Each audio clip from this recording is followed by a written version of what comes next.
Hello, welcome to SCLC Today. We're so happy that you tune in again.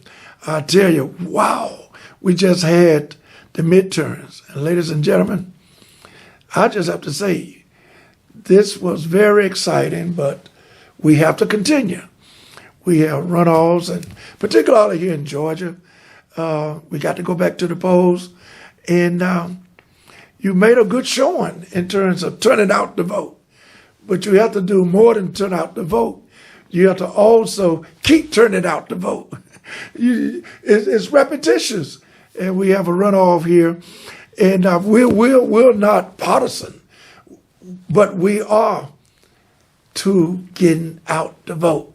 We cannot endorse candidates. We don't do that. But we can endorse issues that concern the disenfranchisement of those who've been left out of the process. So we know what we have fought for many of years that's trying to be taken away from us, and that's the vote. But we are being more informed and more motivated and more educated on the issues of today. I don't care if it's red, green, black, or blue. We have to look out for poor people. And that's what I have in terms of my complaint against many people who run for office. They never mention the word poor. That's why Dr. King had the Poor People Campaign. You can't be afraid to say, I want to help the poor. One fellow told me, I'm not poor, I'm poor. I said, well, most of us are, but we don't like to talk about that. That's why you must vote, and vote for the right people who are talking about the right issues in terms of the structure of politics. You cannot sit idly by and not vote. So we're talking about your community, all communities, but right here in Georgia. I'm in Georgia. Little boy who grew up in Tuscaloosa, Alabama, have a lot of love for Alabama, have a lot of love for Georgia. Matter of fact, I have a lot of love for America. Why do we do what we do? We just took a research in terms of people standing up for what's right. And SCLC has taken the lead in standing up on economic parity. We believe from the streets to the suite. Had people call me all over the country because we speak all over the country, ultimately the world. And we talk about from the streets to the suite. Politics got to be in our agenda, number one. But also you got to have, number one, economic parity. You can't have one without the other. Economic development, you got to have it. That's why we were brought over here from the transatlantic African slave trade. Not cheap labor, free labor. We have not been paid till today in terms of 400 years of the work that we have done to build this country. I'm not going nowhere without a round trip ticket out of this country, because this is my home. I travel the world, but I'm going to make sure I have a round trip ticket, because America must lead the world. And when we as African Americans, black people of the Negroid race, we of the Negroid race, we must set the example of nonviolence and fairness for all God's children, and bring fair-minded thinking people along with us. Ladies and gentlemen, but it also starts with healing. Getting the right to vote, keeping the right to vote, is a healing process. We got to go back and restore the 1965 Voter Rights Act. I don't care what you say.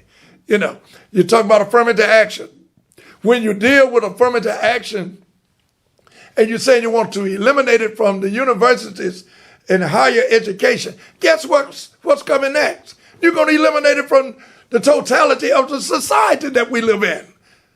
Society must realize that you must be sensitive to the history of this country. Don't let anyone tell you that you don't know your history.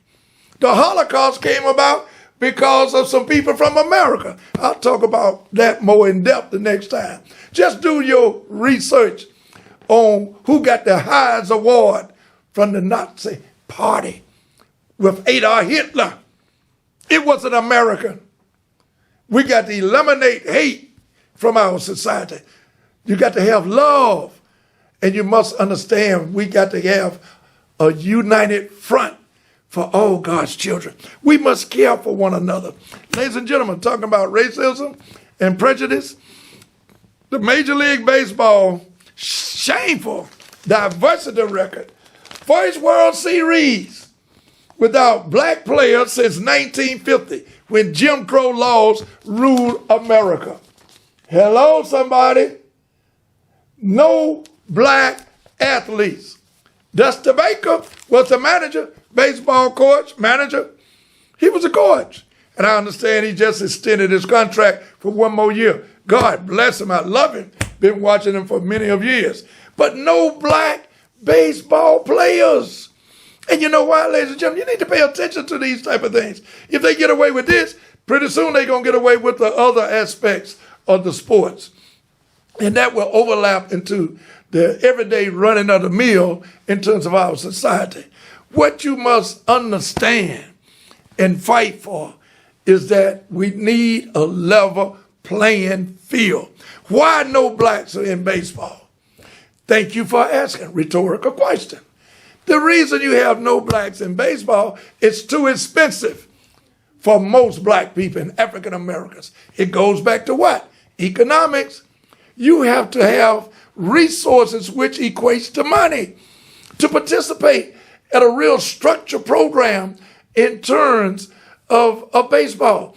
You just can't go to school and T-ball and elementary school where you get started, middle school and high school. After that, you still have to be 24/7 in your craft. It's very competitive, and that costs money. You think about the number of people that actually come out of high school and just playing high school ball or just playing college ball and go to pro. No, they do it on a regular structured basis in terms of other opportunities of baseball. But guess what? You have to apply and qualify with your money. You have to pay for traveling baseball. You have to pay for being in the league. You have to pay to be ranked in baseball coming from middle school and high school and all of these other opportunities about baseball. That's why you see this. Worse since Jim Crow. See, you might not pay attention to it. That's why you tune in to us.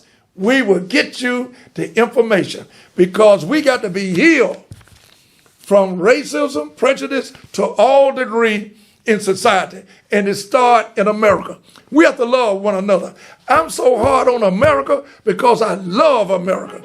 And this is my home, my country, and guess what? It's yours too. Because love is what love does. And let's stay prayed up. God bless you.